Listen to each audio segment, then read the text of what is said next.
Hola, ¿qué tal amigos? Bienvenidos a otro nuevo videito aquí en su canal Set de Buen Ánimo. El día de hoy tenemos una invitada especial, tenemos a nuestra amiga Chrissy. Thank you so much, Chrissy, for being here today with us. Hi, Chrissy here. So I'm excited to answer some questions. I've given a lot of thought to this. I'm diagnosed with multiple neurodivergent conditions, so I think I offer a unique perspective on the situation. Creo que el día de hoy vamos a aprender muchísimo acerca de una persona que ha estado siendo muy resiliente en la parte emocional y también en la parte mental. Please tell us a little bit about you. I graduated in Arizona with an accounting degree. I tried to do that for a bit, but I found that being neurodivergent in an office space really made it difficult to keep jobs because I liked the math and I liked accounting, but I just struggled with all the social rules of working in an office and stuff like that. I went abroad. I had this boyfriend who was long distance and in Australia. After a year of that, I was like, all right, I'm going over there. He would meet up. So I was like, oh wait, but I actually like traveling. So I kind of got into travel. Well, I learned that I could do work exchange. You get to go to another country and do things like gardening or watching children and things like that. That's awesome. For free. The pandemic happened and I was like, I don't want to go back to Arizona. And I had lived in Oregon for a while, but I moved back to Utah because all my siblings were here. And this friend that knew me really well was like, you should go into education. She really pushed me and I was like, okay, I'll try and be a teacher's aide. And I loved it. The past few years, I was doing an online course to become a resource teacher, which is special education, but for mild moderate. So it's for more moderate learning disabilities instead of full-on special education. But I did the coursework and I took the test, but I still need to get hired as a teacher. But I'm working as a substitute teacher right now. Yo creo que es muy importante para las personas allá afuera entender cómo es que las personas neurodivergentes funcionan, cómo, pese a los desafíos que ellos puedan tener, aún siguen entendiendo cómo están funcionando emocionalmente y cómo las decisiones que ellos toman también son con una conciencia mental, y es muy importante lograr esa estabilidad que ellos están buscando. Chrissy, so tell us a little bit, how important is for you your emotional and mental health? Oh yeah, it's super important. I've spent so many hours researching it.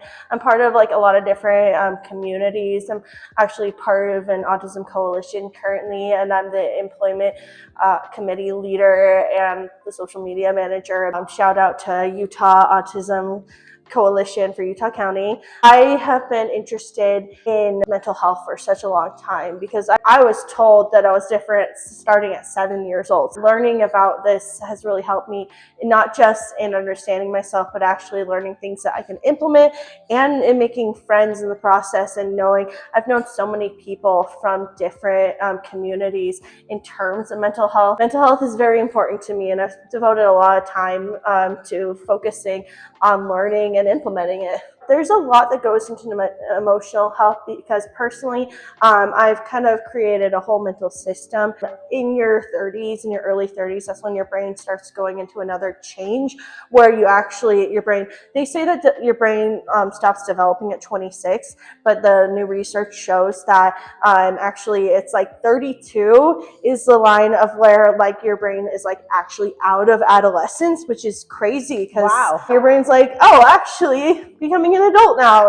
For all of us, I think that becoming an adult and realizing those changes is hard. Mm-hmm. It's hard to realize that you actually need to adapt yourself to new emotions, to new thoughts, and new lessons. Yeah, that's true. In terms of emotional intelligence, I've created a whole schema. So the first thing to recognize is that the body and the brain are so connected. And the way that I consider emotional intelligence is it's a whole system. So the first thing that you do is you assess your physical state, because there's a lot of different infographics online. They're oh, I'm in a bad mood. Well, have I eaten something? And it's oh, it's been 24 hours and I haven't eaten any food. Maybe if I just eat something, I'm going to feel like a little bit better, even just a tiny bit, you know? But then there's more advanced needs. Like, for instance, have you ever just felt like, I feel gross, and like you realize, oh, I haven't showered for like a day or two or something, and you're like, in the disability community, there's this thing called spoon theory.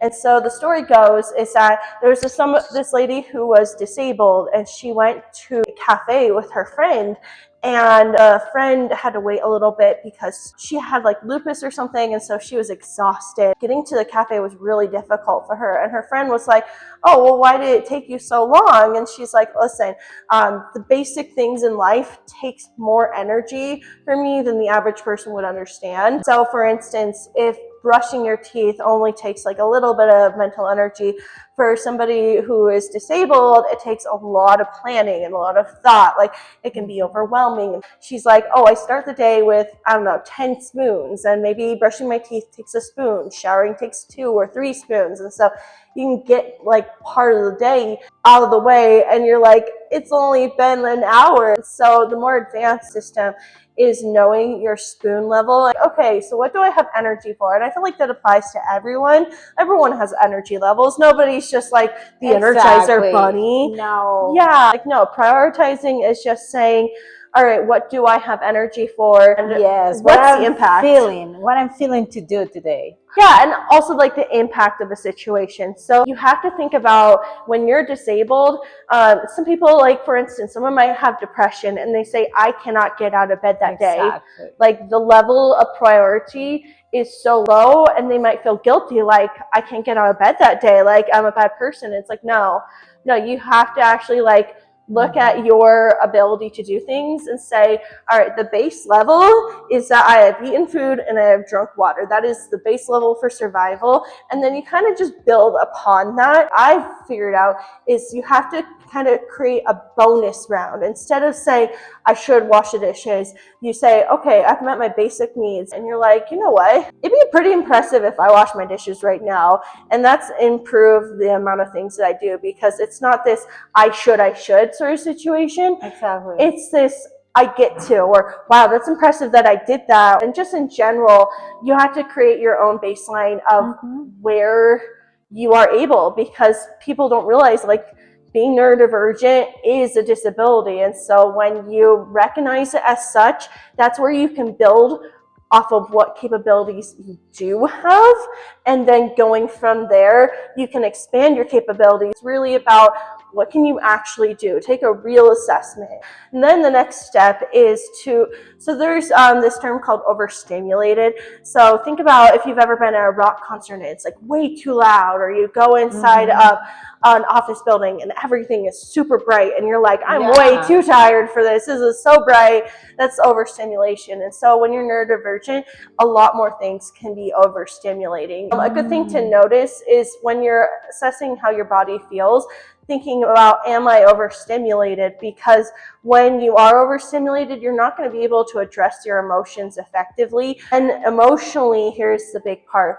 You have to create a plan that's 2 parts. So the first part is addressing the actual emotion. And it's not, I'm trying to get rid of this emotion. It's, I am feeling this emotion. That's it. That is the first step. And it sounds so simple, and I always hated how simple it sounded. The next thing to do after that, figure out the timeline of your problem. So say my stomach hurts and I need to catch a bus, and I'm like, oh, I don't want to like run to catch that bus. The timeline there is like, okay, I have to stop and say, it's going to take me longer to catch the bus because my stomach hurts, and I can't just willpower through it because then I might throw up or something. Would you recommend first hear your body, that you can understand your emotions then? Yeah, my perspective is you want to notice your body first. So you notice your body, then you notice I'm having this emotion, then you decide what's the problem. Have I addressed the physical basic things? Have I addressed the more complex things?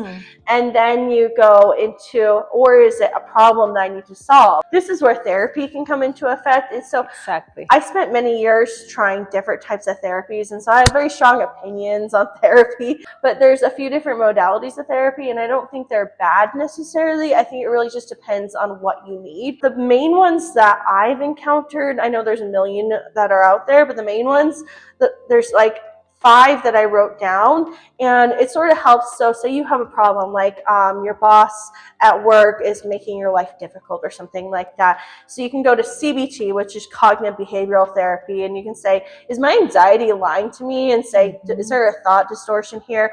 Maybe my boss doesn't hate me. Maybe he's just having a bad day. But then maybe it's DBT or somatic. So maybe the thought is right and you're just freaking out because now your brain is saying, I'm going to lose my job. And so DBT, which is dialectical behavioral therapy, and somatic therapy is really focused on the physical and taking it a step further. Instead of just noticing what you need, like you need water, it's things like shaking it out. You're like, I'm just so anxious, I need to shake this out. Or I am having a full panic attack, let me splash water on my face that's cold, because that enacts the diver's reflex. And so that's a scientific way that people have worked with like a panic attack. But sometimes you just need talk therapy. Maybe you just need to talk to a friend or a therapist, and there's a lot of ways to do that. Just vent and just feel exactly. release about your thoughts and feelings at the moment that you want to feel here.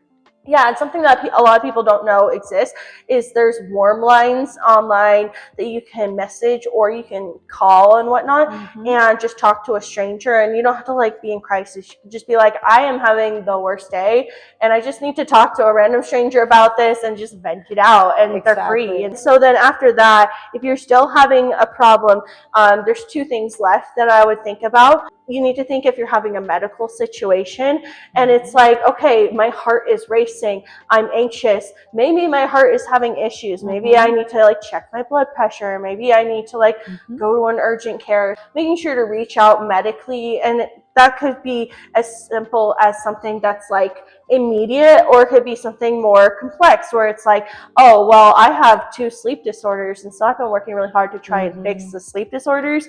And so when I'm having emotions, I really have to think about like, have I slept, and I can't just fix that like a drink of water. I have to like accept that at that point I'm sleep deprived and it's gonna impact the way that I think. That's where I really encourage people to research their own medical problems, and that doesn't mean just ChatGPT. Like, you need to be Googling and looking at the sources and make sure they're quality sources, like medical journals. When you learn, you get the opportunity to act on things in ways that you couldn't before, because you just have to trust a doctor. But when you learn that stuff, you get to go into that interaction with the doctor and have a conversation. And it's not just, I went on the internet and now I know everything. Exactly. It's, I went on the internet and this is what I understand. Can you help me understand it as well? And sometimes that means you need medication. And a lot of people are hesitant to take medication, and for a good reason. There can be a lot of side effects from medication. It's scary to say, oh wow, I have mental health issues, I might need a medication, but they are so helpful when you need them. And then the last thing that you can try, and a lot of people don't talk about it, but it's called solutions-focused brief therapy. And because I'm neurodivergent, I really line up with this. But basically, SFBT is where you're like, I have a problem and I want a solution. It can help in most problems. I'm not going to say every problem can be solved by it, but the basis of SFBT is saying, I have a lot of skills, I'm intelligent, and I have solved problems before. For instance, say you are having a hard time getting a degree or something, and you're like, you know what? I got my high school diploma. That means I have some skills here. I'm noticing that you have skills, and it doesn't matter where you're at in life. You are alive.